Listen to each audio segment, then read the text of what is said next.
Today we're going to talk about Donald Trump's Russian lifeline. We've figured out today, it's been shown based on a story from The Guardian, that there is a monetary lifeline going straight from the Kremlin through a shady bank in the Caribbean to Donald Trump. Let's set the table. Let's talk about why this is a lifeline rather than just a stream of money or a loan. It's a lifeline because Donald Trump, as everyone knows, is totally dependent upon the sale of Truth Social stock in order to replenish his assets that have been paid for hundreds of millions of dollars in bonds and potentially for judgments involving the state of New York and the Attorney General, Letitia James, who brought that civil fraud case based upon Donald Trump being a liar and a fraudster and having a fake image as a businessman, when in fact he's a moron who ran a casino into bankruptcy. How you do that, only Donald Trump knows. And also the E. Jean Carroll case, there's 2 judgments against him, $80+ million altogether, interest accruing at a ridiculous amount every single day on those judgments. So when you put all this together and you have a fake business persona, he needs money. His campaign needs money, the RNC needs money, and he must have this to pay his ongoing legal bills. He's got multiple criminal prosecutions ongoing, plus those 2 appeals, and Alina Habba as his lead counsel. She, however expensive she is, she's even more expensive when she keeps losing and causing all kinds of chaos in Trump world.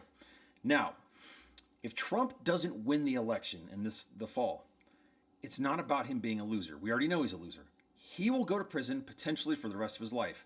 He needs the presidency so that he can be in a position to issue himself pardons. Remember, all of his prosecutions, only one is a state case, and that's the one out of Georgia.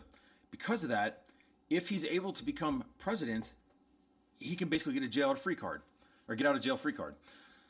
So that's where we're at. Now, no money, needs money to stay out of prison for the rest of his life and to carry on his fake BS persona as Donald Trump, the great business person.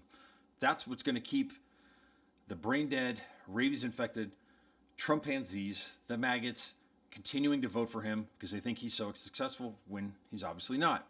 Now, how does this all break down? Okay, so you have True Social and you have a company called DWAC. It stands for an acronym. That's Digital World Assets Acquisition Corporation. Digital World Acquisition Corporation, we'll call it DWAC, is the company that was going to take Truth Social public. Truth Social is a Twitter-like platform, but it sucks. It breaks down all the time. It's nothing but a MAGA echo chamber full of like crazy MAGA lunatics and far right-wing conspiracy theories. Very few people are on it. It has almost no profit, and it loses, well, it has no profit. It loses $60 million a year, according to its latest financial statement. Nevertheless, for some reason, Truth Social, once it went public, was valued at several billion dollars. Trump has a big stake in that. So DWAC was going to take Trump Media that owns Truth Social public. That's how you make money if you're a private company. You go public and you can sell your shares, and then you can cash out with the shares you have. You can sell them on the New York Stock Exchange.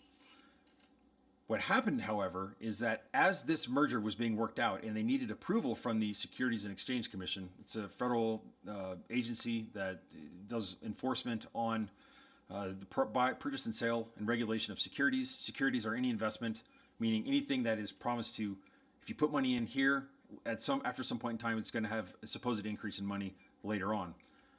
Those things, which include stocks, bonds, promissory notes, you have to have approval before you do a major merger like this to go public. Well, the SEC was investigating it because it's Donald Trump, it's super shady. And as this was happening, True Social was continuing to operate, but it's not profitable. And so they're having to dump cash into it. And during this time, Donald Trump's about to run out of money. And if he runs out of money and True Social and the lights get turned out and the website goes dead, he's totally screwed. He's going to prison for the rest of his life. Because that's his cash cow. That's all he's got. Now, in this time period, when he's waiting on this merger to be approved and they're burning through cash, he's desperate for money, what does he do? He goes to Paxim Bank and an entity known as ES Family Trust. Paxim Bank and ES Family Trust are 2 entities that are owned by a Russian known as Anton Postelnikov. Anton Postelnikov is the nephew of Alexander Smirnov. So Postelnikov, Alexander Smirnov is his uncle, and Smirnov is Vladimir Putin's one of his very best friends. I can guarantee guarantee you, if you know anything about the way Russia operates, there's no way in hell that Postolnikov, the nephew of Vladimir Putin's best friend, would be permitted to give millions of dollars to the former president who's about to be potentially elected in the United States, who's already a compromised Russian asset, without the express approval and involvement of Vladimir Putin. If you do that in Russia without telling Vladimir Putin, you will be dead like that. Guarantee you, promise, bet it on everything. So, ES Family Trust and Paxson Bank, which is based where? An island known as Dominica in the Caribbean. We know the Caribbean is a haven of money laundering, of fraudulent and illegal business practices. You know, everything from money laundering to terrorist financing, cartels, kidnapping rings. That's where they operate. They work through the Dominican Republic and these offshore companies. Dominica is an island. It's 29 miles tall and 16 miles wide. That's right. Donald Trump's Truth Social, the potential future president's major company, and the former president, as he is, are going to a place called Dominica to get money from a Russian bank. Nobody wanted to lend him money because he's a scumbag, and after January 6th, he wasn't in a place to be able to get money. Nevertheless, there was an infusion of cash through ES Family Trust and Paxson Bank to Donald Trump that kept the lights on at Truth Social, the thing upon which Donald Trump's very life depends. And that's how they were able to take it public and recently get this valuation of several $billion in value. Now, Donald Trump can't sell his stocks for 6 months, but still, he can actually sell his interest or parts of his interest in that future money. In the ability to sell that Truth Social stock in 6 months. It still has value even if it's going down or fluctuating. It's an asset. So that's the connection. Vladimir Putin, his best friend, the best friend's nephew, funnels millions of dollars to Donald Trump so that Donald Trump can stay out of prison by getting elected potentially, by having an infusion of cash, and by refilling his empty wallet. By the way, one thing that's not surprising, Marjorie Taylor Greene bought $50,000 approximately of Truth Social stock. So she's also got a connection and a financial interest in helping out the Russians, which she already does with all her ridiculous conspiracy theories and her vitriolic hatred for the women and children, war crime victims of Ukraine.